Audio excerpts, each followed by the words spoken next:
So today's class is a little bit different than what we've been doing. I've been thinking about that class that we did right after the killing of Charlie Kirk, and the question that we were talking about. I was asking, it's like, where do we go from here? What are you seeing? And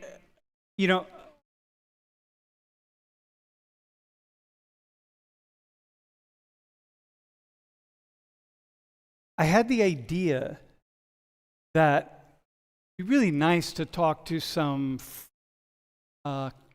friends of mine around the world and see what they say, see what they're thinking about where we're at in the United States. People who have had some experience with civil breakdown and civil strife. And the title will become clear in a little bit later when I show you some data. But before we get started, I want to say a couple things.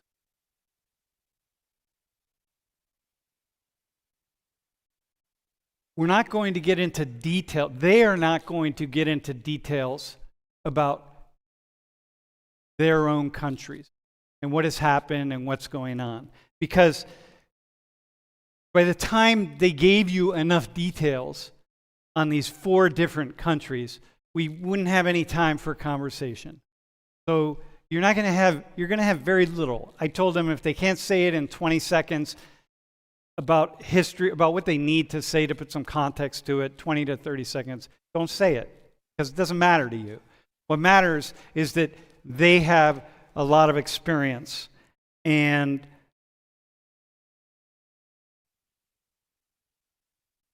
they're aware that you, the vast majority of you, are not going to be fully aware or even aware of the conflicts in their countries. So, I really look forward to this conversation. Next slide, and then you can bring up Zoom, actually. It's really an honor for me to have our guests, and you can hide our screen. Hello, everybody. How are you? Nice to see you. David, Susan, Basim, and Yuli. And they represent these 4 different countries and these 4 places that have experienced a great deal of conflict. And I think it would be a nice starting point if the 4 of you, one by one, and we can just start with David since he's in the upper left, could just say something about how you've come to know me, and then about how we've come to know one another, and then Susan, you can talk about how you've come to know me. Okay, so maybe we'll start with David. Oh man, Sam, we got to know each other, is it about 10 years ago? And we got to know each other because we are both dialogue facilitators, specializing in enabling divided people somehow to find shared meaning and shared understanding, underpinning the tensions and the conflicts that are dividing them. And that has been my life's work, and I guess it's you and Laurie's life's work as well, and we'll be continuing to do that until they nail us kicking and screaming into our coffins. Yeah, that's a nice way to say it. And you've been to our home, and we've been to your home. Yeah. And it's a long friendship. Yeah, thanks for being here. Pleasure. Basim, how about you?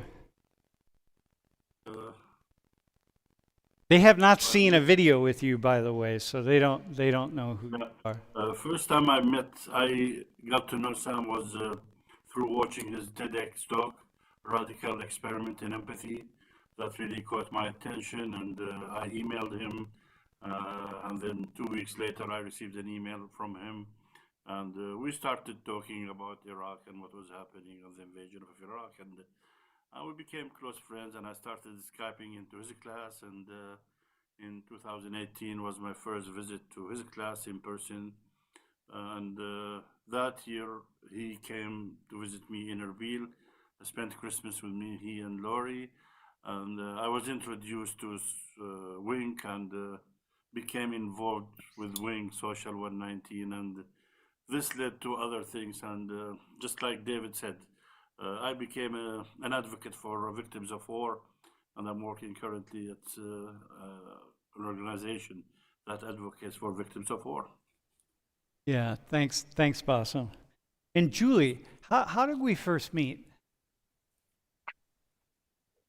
Sam, we met in 2017 when you and Lori were here in Colombia to give a talk about conflict and reconciliation. And it was the atmosphere of the peace agreement that the former government did with the guerrilla, with FARC.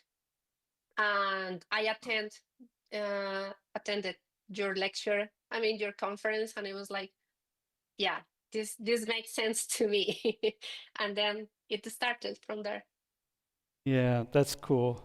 And so Laura and I have been to Basim's home, Laura and I have been to Julie's home. And Susan, how did you come to know about Social 119? Well, I've been following your classes for a number of years. Here in South Africa, we are political animals. We discuss anything political. So whatever happens across the world, we discuss. So when the killing of Charlie Kirk occurred, it got a lot of people talking in the country. And as someone who's an applied linguist, I'm not a sociologist, I'm not a political analyst, I'm trying to make sense of a world gone slightly mad. And so I think 2 weeks ago, Sam, I reached out to you, and then you invited me to this class. So it's a young history. Yeah. And you and Laurie should come to South Africa sometime. I would love that. It's on our list. And Susan's last name is pronounced Brokensha. Is that right? Did I get it? Yes, it's actually, that's the easiest. It's actually Brokensha, but for Brokensha. decades and decades, it's Brokensha. So I go with it. It doesn't really matter. Well, listen, to the four of you, thank you. I think it's a big topic that we're taking on, and I can't think of four people who I'd rather have in this conversation with us. So I've got a lot of questions. And for my class, for those of you in the room, if you have a question at some point, just come sit down at the table over here, and it'd be nice if you don't, if you start asking a couple questions, don't wait for someone to leave the table. Like, it's nice if both chairs are filled, or even three people, because then we can kind of keep things going, okay? So if you have a question, feel free to come down to the front, and then we'll fit it in. Hey, so think about what you are observing here in the United States right now. And how are you talking about this with your friends? There's a lot of conversation here about civil unrest, and maybe we're headed off a cliff. I mean, all sorts of things, right? How are you talking about the U.S. these days with your friends? What are people saying? What are you hearing people say? Are you going to call us in turn, or do we just jump in? You know what? Who wants to go first? Well, I've inadvertently stepped in here, so I'll get it over and done with. These are not good things that I'm going to be saying. From Northern Ireland, the conversations that I have within my family, with friends, with colleagues, with strangers in the street, everywhere I go, there is, I feel, a widespread perception that the United States of America is coming apart at the seams. And it is frightening us, not just because it is arguably the most powerful and influential nation on the planet, but because we see what is happening in America in terms of increasing polarization, fragmenting social cohesion, the erosion of shared underlying values, beliefs, and understandings about appropriate and acceptable behavior, the polarization of politics. We see it, and a sense of a shifting to the extreme, both to the right and to the left. We feel that in Northern Ireland, Ireland, the United Kingdom, across the Western world, we are actually playing catch up with what is happening in the United States of America. So it is frightening us and it is concerning us. And I, as a peace builder since the late 1980s, have a growing sense of disillusion, hopelessness, and helplessness, feeling that everything I have worked towards is somehow over the last few years starting to unravel again before my eyes.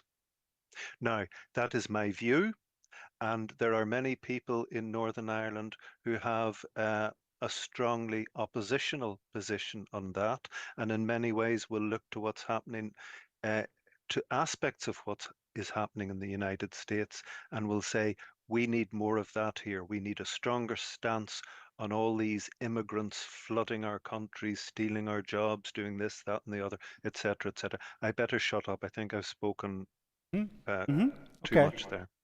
Thank you. So the idea, there are aspects of what's happening here that people are embracing, but the overall, what I'm hearing, David, is the overall sentiment is people are afraid.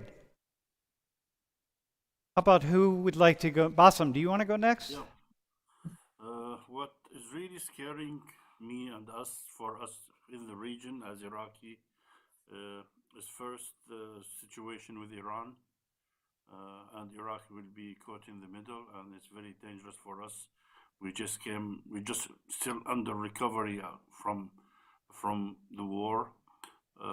The sanctions on Iran will hurt Iraqi economy.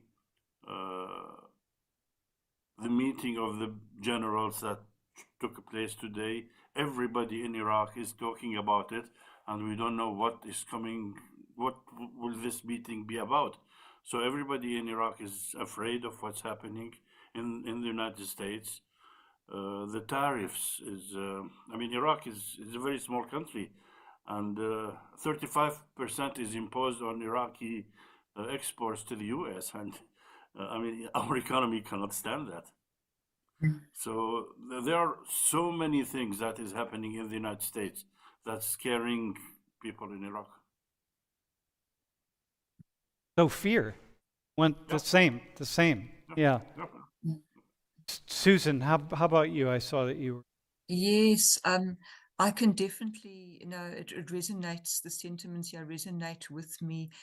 We are a country that's very fragile in terms of crumbling infrastructure. Our state-owned institutions are a mess.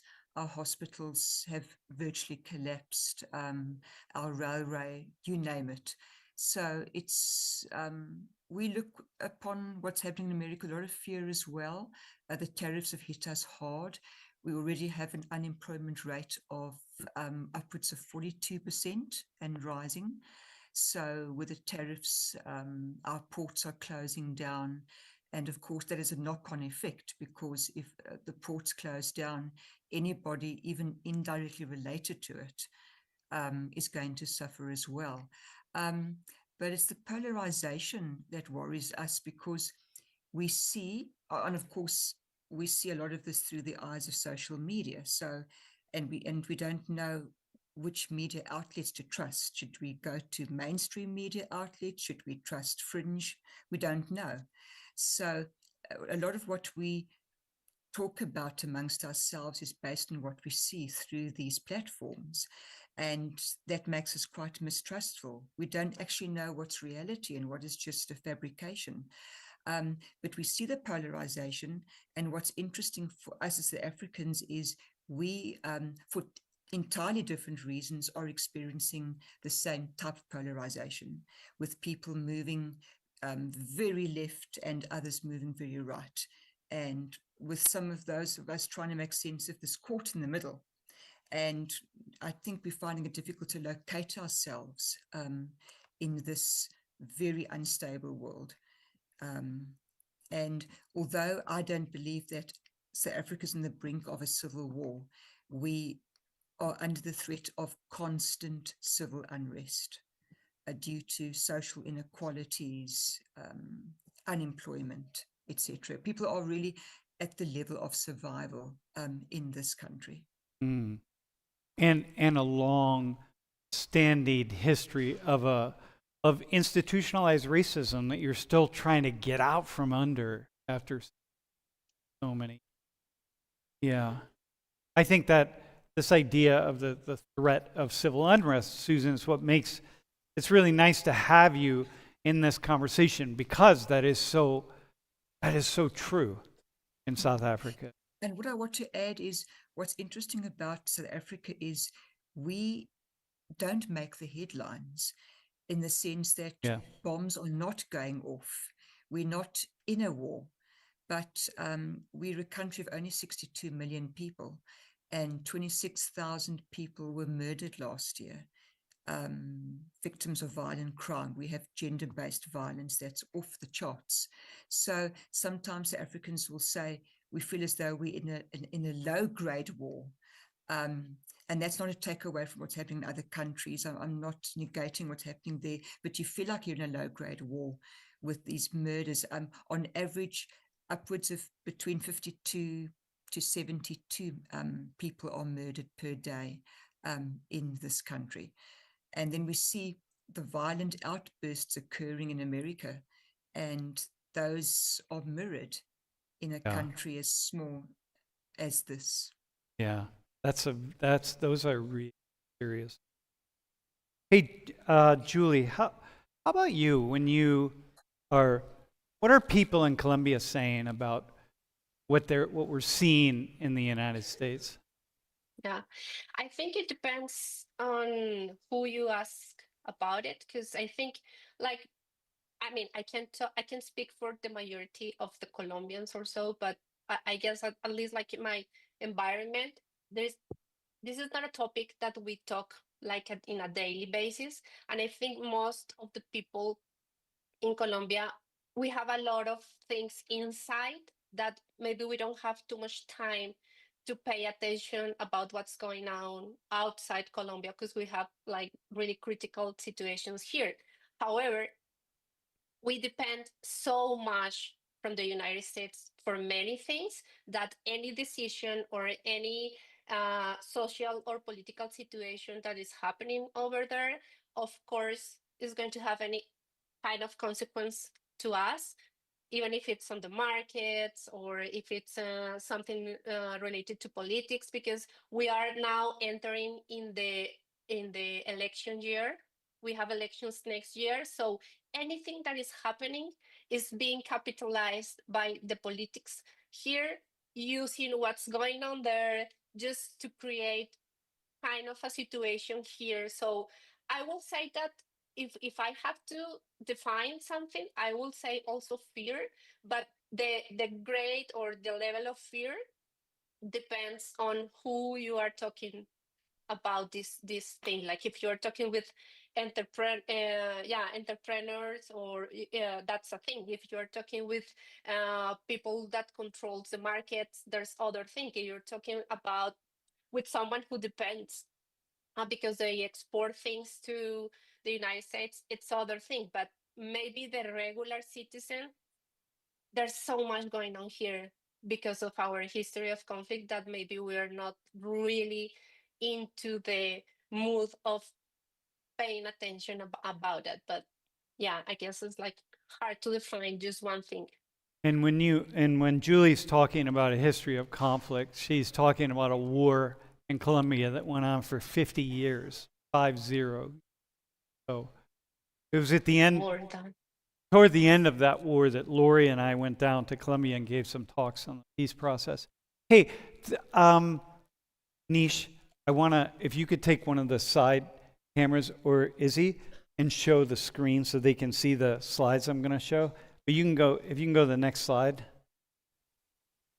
So I don't know if you'll be able to see these, but I'm going to read them in case you can't see them. We'll see if you can. So here in the United States, and I'm going to ask you to comment on this. Democrats here in the U.S. think that about 45% of Republicans support partisan murder. And what I mean by partisan murder, I mean that the killing of someone from a different political party or who represents a different political system here in the United States. So Democrats think that 45% of Republicans think it would be okay if people are killed just because that Republicans think that it's okay that people are killed because of their political beliefs and connection to their political party. Okay? That's what Democrats think of Republicans. Next slide. And Republicans think that 42% of Democrats support partisan murder. So Republicans have this idea that, yeah, Democrats are out there thinking, hey, you know what, it's okay, it's okay to kill somebody because of their connection to their political party.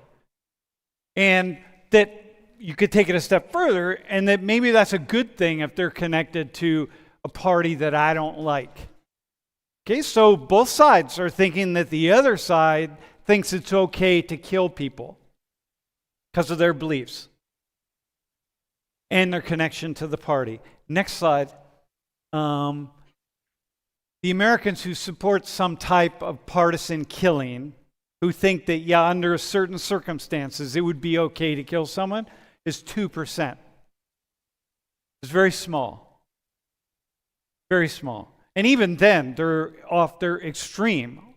The number of Americans who believe that it's okay to commit violence based on political beliefs is 4%. Just 4%. Okay? So, y'all, David, Susan, Basim, Yuli, thinking of the conflict in your nations and what you've been through and what you've experienced and what you know about how conflict works, how it operates. What comes to mind when you hear these percentages? What comes to mind? What are you thinking? Big number, and it's a dangerous number. That's a big number. I mean, It's big. 40 to 45%. very, very big. I mean, even in Iraq, we don't have anything like that. I'm thinking that the systems and the structures that are in place to misinform people and to spread misinformation, to encourage fear, ignorance, and misunderstanding, to encourage people to look outwards towards others as them and inwards towards self and us as we, are very, very powerful and very, very sophisticated and performing at a very, very high level of efficiency in the United States of America today, empowered and sustained and nourished since, 2006, 2007, the introduction of commercially available smartphone technology and the associated algorithms, which have a toxic, powerfully toxic impact on almost all of us to a greater or a lesser extent, with many of us not even being aware of it. So those stats don't hugely surprise me in the current circumstances. So, David, do you think these numbers are exaggerated to spread misinformation about political situation? I think all stats are suspect, and it's dangerous and are dangerous to use. I don't actually believe personally that 42% of voting Republicans or 44 point whatever it was of voting Democrats actually hold to that belief. Think that the other side, that many people. No, the idea is that, you know, that, can you go back one slide? That Democrats on average think that almost half of those Republicans out there think it's okay to kill on the basis of partisan ideas. That you don't think that actually, if you sat people down and said, wait, hang on, do you really think that? You think that people might back off of that? I think it's ludicrous. Mm-hmm. But that's not to take away from the initial point that I made about the incredible sophisticated power that's at play, encouraging us into us and then thinking, demonizing the other and dehumanizing the other. Many of us are actually hungry. I hunger for the powerful simplicity of knowing that you are the enemy. And all I need to do to resolve this situation, it's how conflicts work. If I can defeat you, my problems are solved. I don't have to go into the messy process of looking within my own community. That hurts too much. It's way simpler.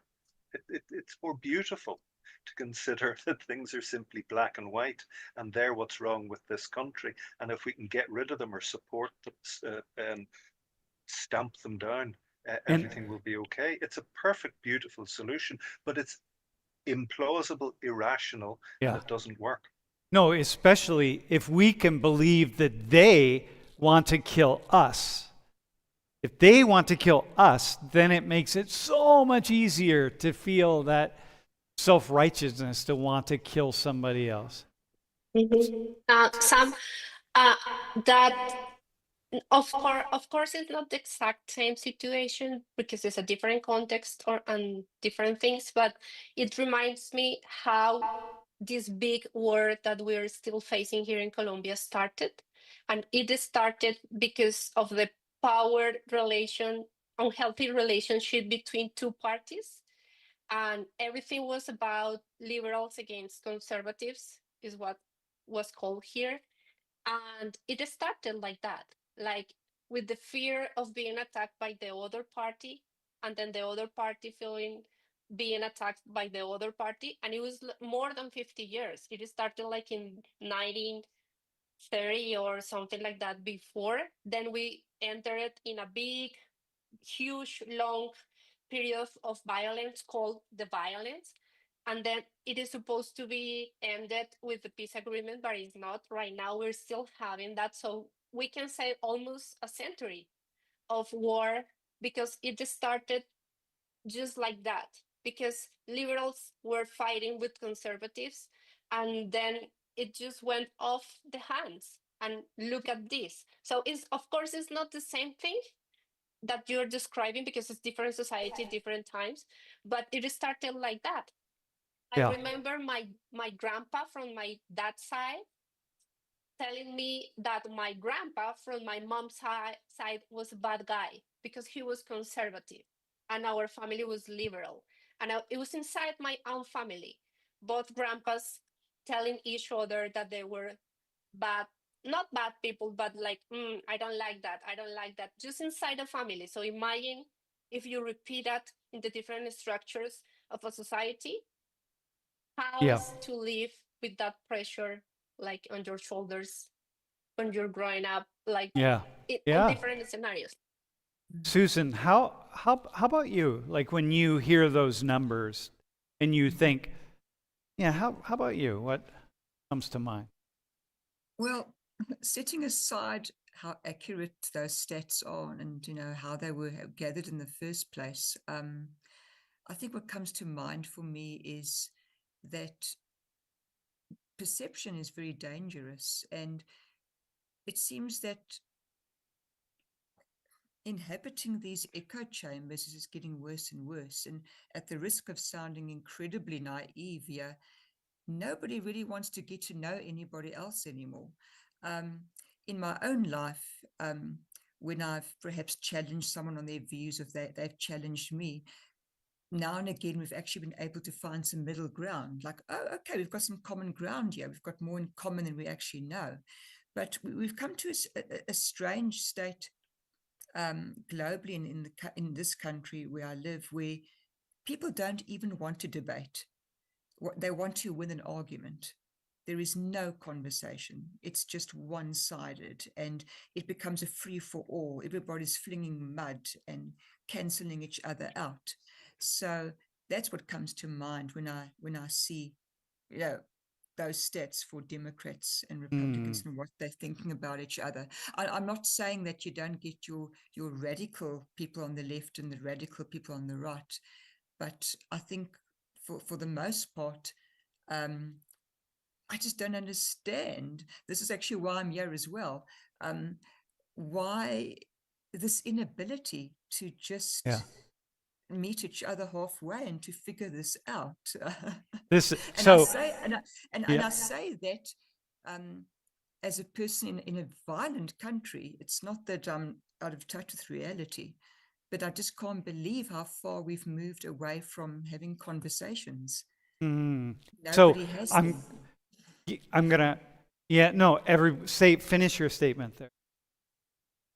No. It's just that I wanted to say that people, in South Africa at institutional level, people feel gagged. They're not comfortable saying what they'd like to say for fear of reprisal, and that is so frustrating. I think people build and simmer and cook below the surface and then have massive outbursts, and it's because there's no pressure valve. You can't just vent a little bit without people being triggered very, very quickly and just labeling you as having a certain mindset or ideology. So there's no conversations happening. So that's what your stats got me thinking about. I guess that's why you tuned into our class, I suppose. Exactly, looking for answers. Yeah. Well, we don't have answers. We have a lot of questions. Hey, Basim, go. Yeah, when you before we move, do you have an idea of the age group of the census of these numbers? Yeah, it was across the spectrum. And by the way, these are academics who did this. They did it. It's this polarization research lab. It's connected to several different universities. And they were very thoughtful about how they got the data. Now, mind you, it's one thing to answer a question on a survey form, to say, hey, like, here we go. Like, this is what I think. It's another thing if you sat down and someone said, hang on, do you really think that? But still, the idea that nearly half of Americans of one party or the other think that, or that the Americans of one party think that, half on average of people of the other party want to would be happy to support murder based on political parties is really just so, you can't even imagine that 5 years ago or 10 years ago. People would just laugh at them. So Basim, when you think about Iraq and you think about the ongoing violence in Iraq, that we can, just after the U.S. invasion, don't have to go to specifics, but like so many people having these ideas about other people, where does your mind go? Sam, we have an election November 11th.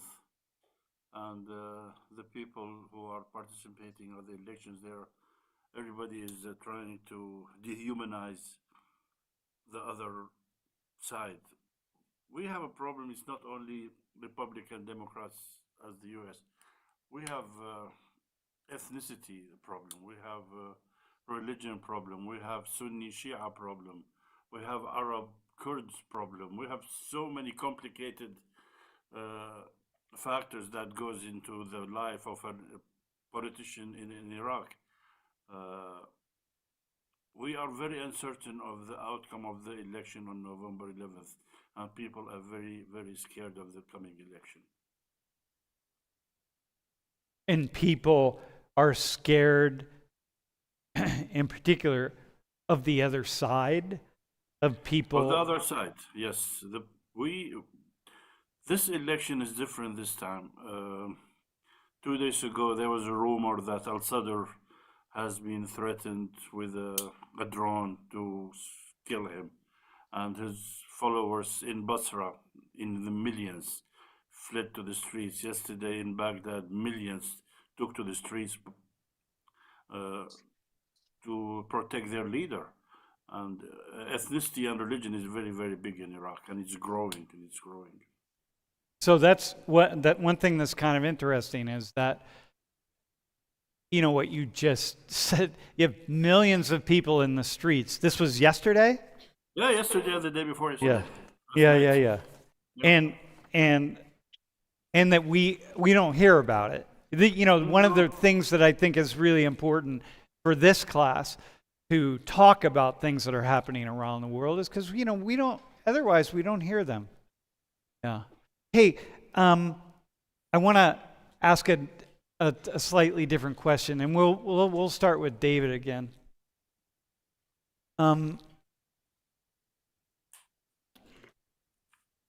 People become extremists because they believe that there's some kind of danger out in the world. And they think that that danger needs to be eliminated. And they often think that they're the ones to do the elimination of that danger. So who are the extremists, David, in Northern Ireland? And what do they believe? In a way, and you know, if you could kind of frame this in a way to like what all extremists believe, but who are the extremists there? Can I offer a personal example? Yep. In Please. place of an identification of the extremist, paramilitant, and other organizations. So if this doesn't work, ask me again or move on to somebody else for a better answer. My father's best friend is murdered in 1972 by a carpet salesman holding a rolled up carpet and knocking his door, and the man's daughter answers the door, and the man, my dad's best friend, comes up behind the carpet salesman, turns the carpet towards them, and shoots my dad's best friend dead through the body of his daughter, who survives. And subsequently joins the Ulster Defence Regiment to protect her country against Catholic nationalist terrorist groups trying to destroy her country and turn it into the Republic of Ireland. As a direct consequence of that, my school friend Alistair, who is 17 years old, signs up to the Ulster Volunteer Force, an extreme right-wing fundamentalist Protestant paramilitary organisation dedicated to protecting me and my community and maintaining Northern Ireland as part of the United Kingdom and resisting the Irish Republican Army's attempts to bring Northern Ireland into the Republic. He signs up to this prescribed paramilitary organisation and is given a reprisal target in response to the murder of my dad's best friend. The reprisal target young man works in a carpet factory in Lurgan in my hometown, and my friend Alistair shoots him in the head. He's arrested promptly by the police. He's too young to be charged, so they hold him until he's 18. And when he's 18, he goes to court and he serves a life sentence reduced to 18 years, released 4 or 5 years early under the terms of Belfast Good Friday Agreement. The extremists in our conflict are our friends and our neighbours and the boys and the girls that we go to school with. Man, dude, I felt that. Yeah, I feel that. The extremists, and when I'm sitting here in this classroom, the extremists are in this room. They're all of us. Yes. They're all of us. And if I might add a postscript to the story, my school friend Alistair, who was 1 year older than me, there, but for the grace of God, go I. Upon release from prison, he has spent the rest of his adult life, up until this point in his early 60s, traveling the world, working with young men in violent street gangs and paramilitary groups, sharing his experience in a desperate attempt to impress upon them that violence doesn't work. And the main slant of his argument is this, that as he put initial pressure on the trigger of the handgun he was holding, he had an instant, powerful sense, looking into his victim's eyes, that when he pulled the trigger, he was going to lose something himself that he would never be able to get back. He pulled the trigger, he murdered the man, and as he pulled the trigger, he felt something ripped from his body, which he describes in his understanding as his soul.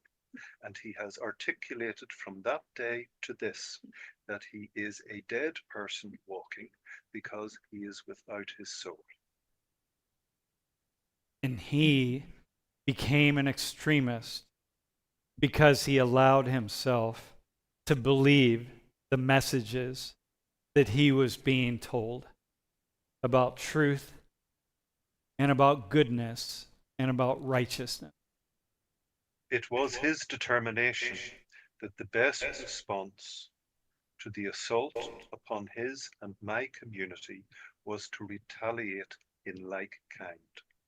I might add that 30 years of conflict in Northern Ireland, with 3,600 official dead and 10,000 additional dead who were not officially recorded because they blew their own brains out or they died in prison or whatever, that all of that conflict, which, and 3,600 dead is roughly equivalent to 500,000 people proportionately in America, by the way. But those 3,600 deaths and those 30 years of conflict achieved what? Yeah. It achieved Nothing. a loss by both communities. We both lost. Nobody won anything.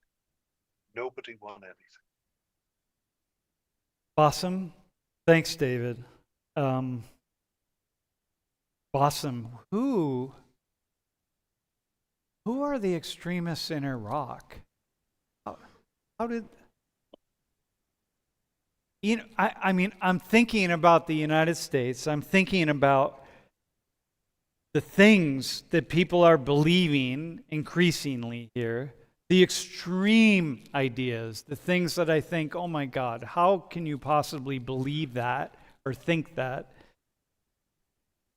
And then I think of Iraq. Who are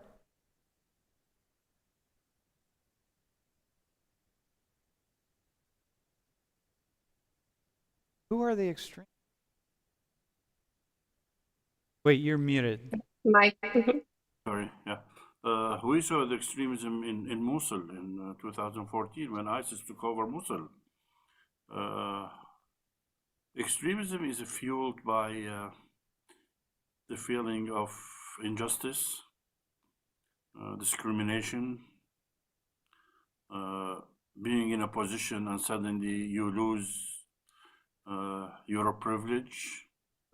So the extremism started in Iraq with religion, Islam, and then it went and it was fueled by the remnants of the Saddam regime, from military officers, from security officers, and those who suddenly felt that their jobs were taken away from them, and suddenly they were in power, and the next day they were sent home without a job. So their fear of being maybe killed in a day or two was fueled by the Islamic religion extremism, and then we had the people start doing the IEDs and the bombings and the killings, and so And it was a mixture. It was a mixture of religion, nationalism, fighting the invader, trying to get what you lost from your social status. There's a mixture of factors. Hey, and Basim, and I hear you mentioned Islam, and I think here it's Christianity and the extremism increasingly hearing. Hey, Basim, I know we don't have a lot of time, but something tells me, just like David shared his personal story, your life has been My life was shattered in September of 2015 because of the invasion of Mosul by ISIS, when my house and my brother's house were bombed, and I lost my wife, my daughter, my brother, my nephew. I was injured. My life changed upside down and lost everything. Had to flee Iraq. I became an IDP. You never think this will happen to you, but it did. So extremism, I myself feel that I'm a victim of extremism. Yeah, that's really that's it, isn't it? Yeah, the funny thing, Sam, now we have an election, and the Ba'ath Party was what Saddam Hussein was the leader of, and now the last 2 months, the people who are in power now, they started talking about Ba'ath Party coming back to power, and the people who are in Syria are coming back, and they're scaring people of the Ba'ath Party coming back. This is extremism played in a different way, not religion, but political extremism, scaring the people of the Ba'ath Party coming back into power, just to scare people. Yeah. Hey, Julie, or Susan, could you say something about just the extremists in your countries? Where do they come? The people with the most extreme ideas. How do they get there? What are they believing? What are they seeing? What do we need to know here in the United States? Well, I can speak on so many levels about this, but in South Africa, I would say that one way that extremism comes about is through people gaining power and then exploiting it to the detriment of all around them. So I would say that a lot of people in this country will say things. My students will say to me, for example, we can't come to late classes. We can't come to class after 5 p.m. because we're too afraid of crime. We're afraid of being hijacked. We're afraid of being murdered. We're afraid of being raped. So we do have those issues. So in fact, at my university, we don't have late classes anymore, and because safety is a major issue.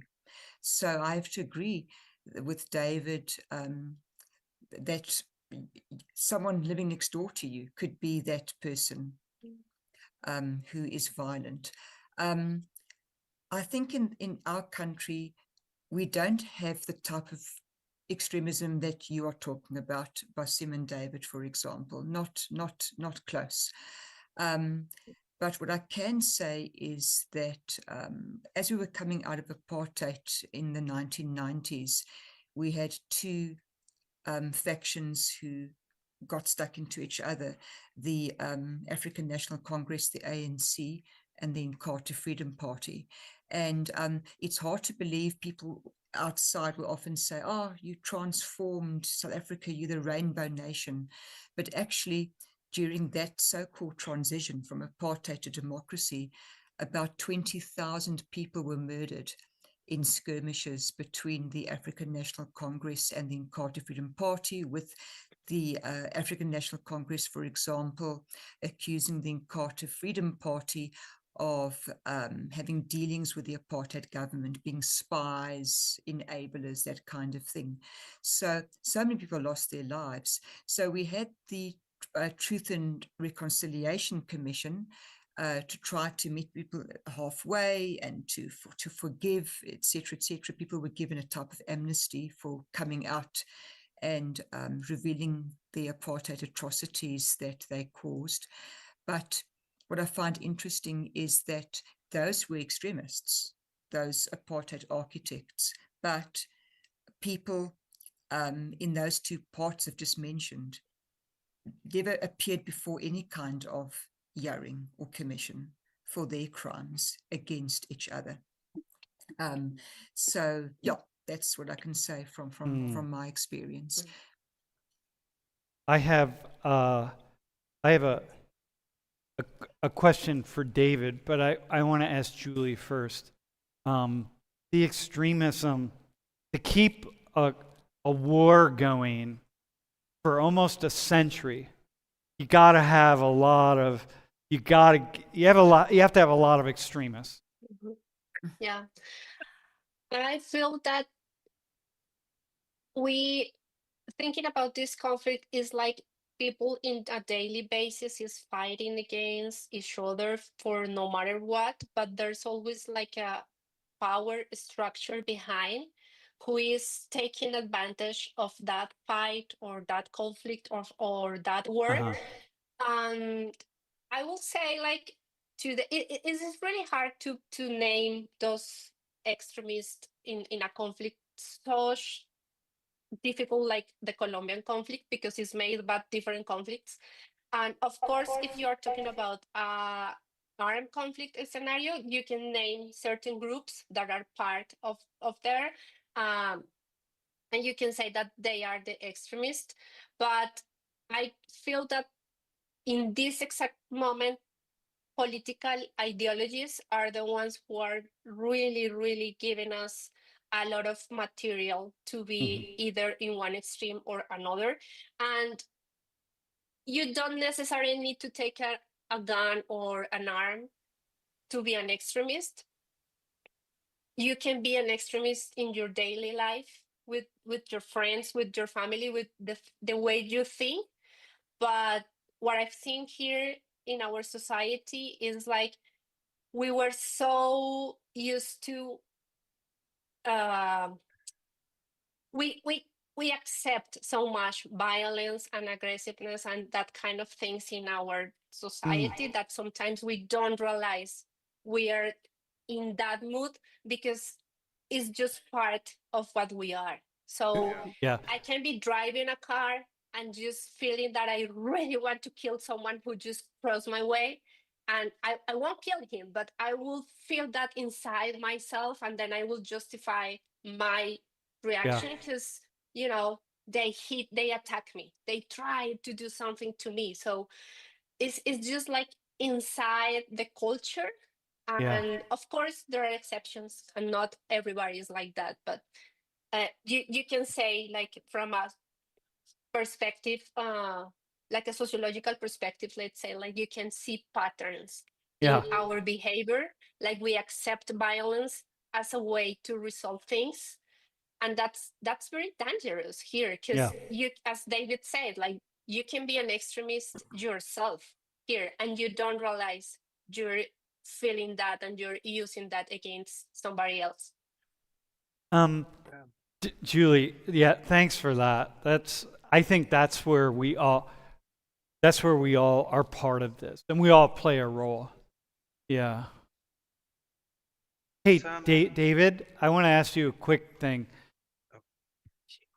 In the Troubles in Northern Ireland, it's the Protestants and the Catholics that were killing each other. And so I want to, people here, we have this idea that, well, we couldn't do that. But for you, it's Protestants and Catholics that are killing each other. Can you, it just seems so easy to slide into that space.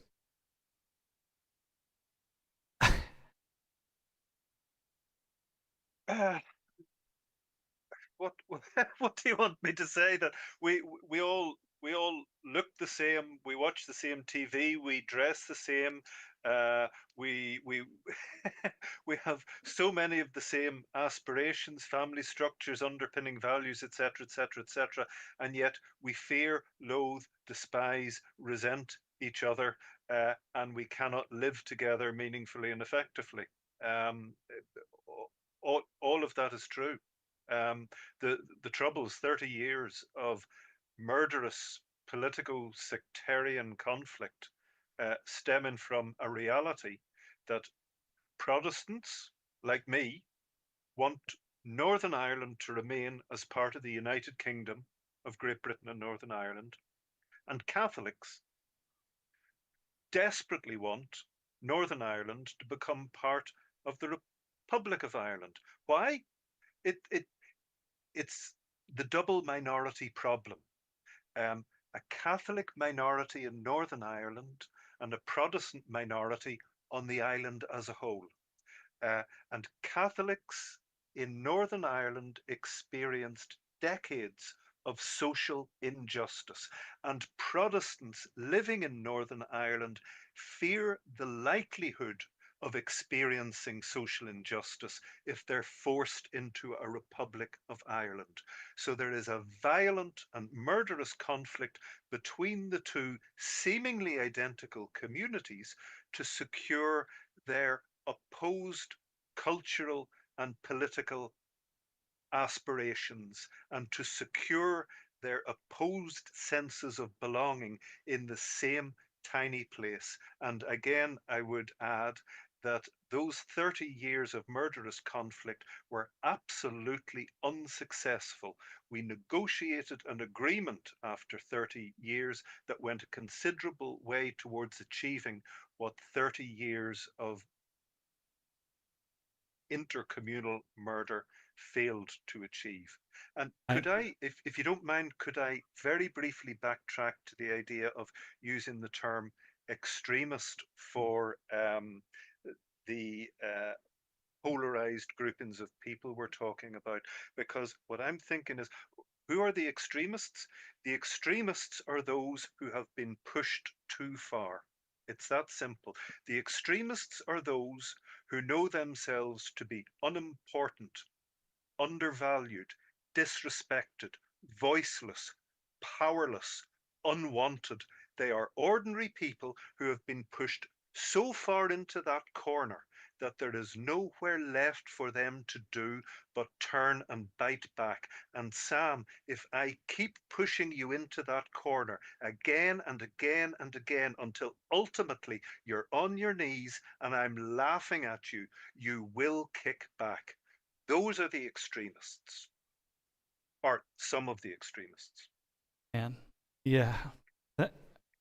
I'm gonna. Thanks, David. I'm gonna hold that. We have a question from a student in the room. You're on. Bravo. Hello? Yeah, I just had a question about how your interactions on the daily with other people regarding politics are in your country. Because from what I've seen, Yuli and Susan tell one side of one type of political country, and David and Basim speak of another, which are, for example, what I've seen here in the US, like you just showed those stats, there's a lot of fear not to the political parties, not to the president, not to the people in government, but to the actual people. And there's no separation between the politics and the people. So in here, the left thinks that the right is really trying to make all the like LGBTQ people kill themselves because they don't respect them, or they're trying to pack everyone with guns so everyone shoots each other, while the right thinks that the left is trying to manipulate all of their children and like take control of their society. So in here, mentioning your political party is kind of outing yourself as I am in this evil team, or I'm in this evil team and we do these evil things. So you can't have these conversations. While in Panama, where I'm from, is something more similar that I've seen, where people are afraid of the guy in the road that's going to steal your backpack, or the guy that's going to like get you and for women kidnap them late at night. So those people can't go in a group. So we just think, okay, there's bad people. But whenever we're talking about politics, even though our parties are very different, we separate that. And the worst insult I can give someone is, you're really dumb. You're really stupid and your opinion's So bad. do you have a specific question? Yeah, it was, how is your day-to-day interaction with other people? Because I see countries where someone tells you your political opinion and you go, okay, or countries where someone tells you your political opinion and you go, you're bad, specifically you. Basim, can you take that question? Like how is your day-to-day in the middle of all of this potential conflict and strife? How is your day-to-day? Yeah, you know, Sam, it's different. If you are a government employee, interaction with your peers, employees, and they are from a different faction of your religion, and you are the minority, and they are the majority, you are forced to be in a daily interaction with them. For me, I am not a government employee.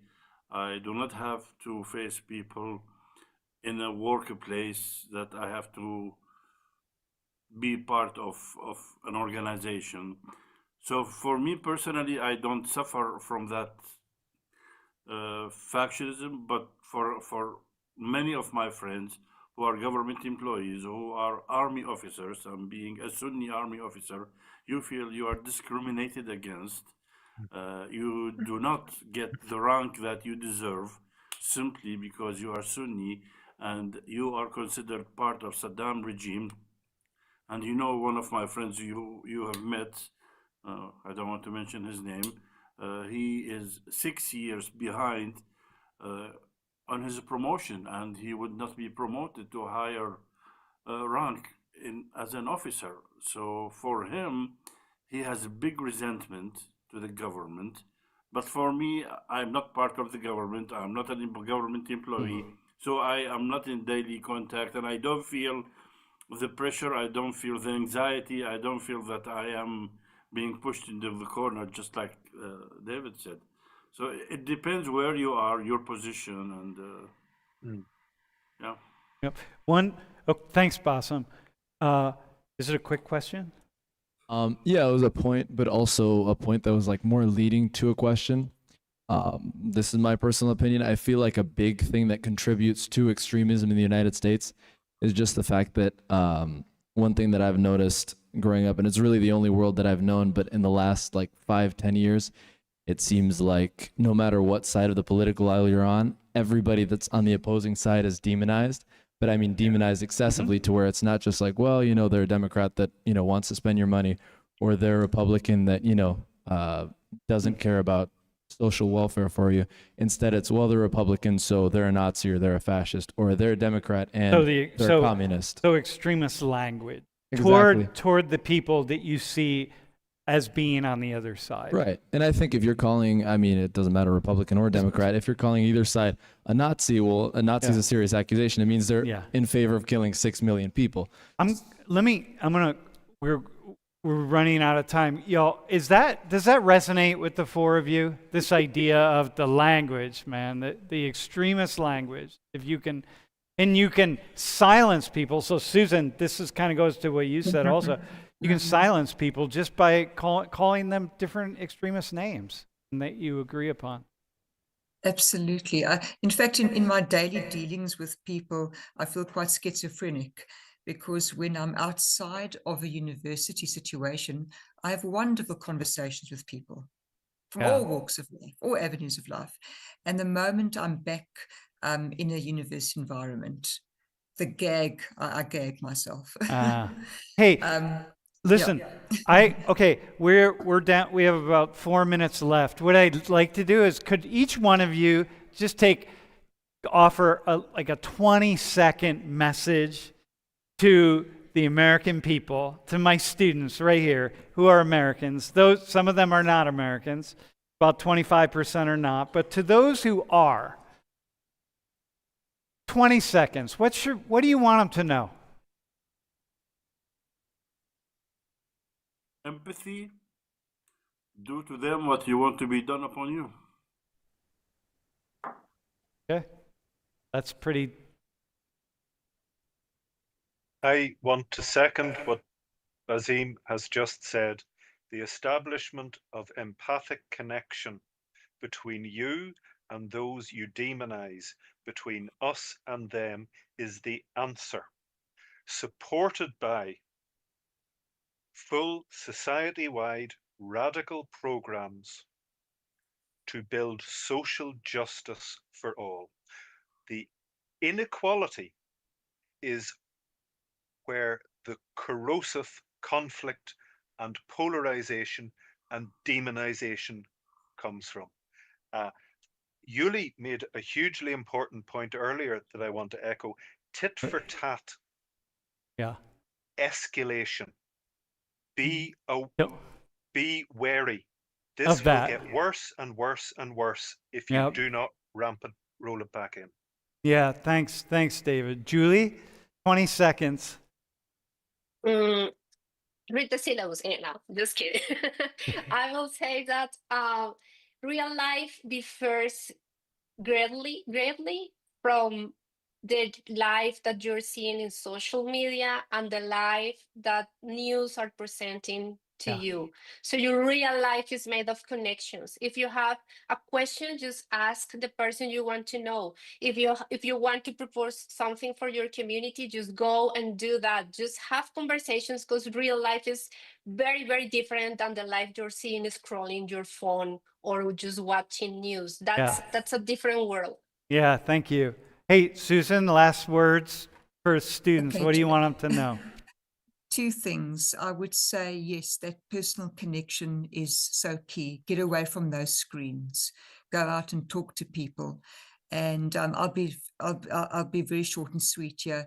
Pursue education and not indoctrination. Yeah, That thank would be my message. Yeah, thank you.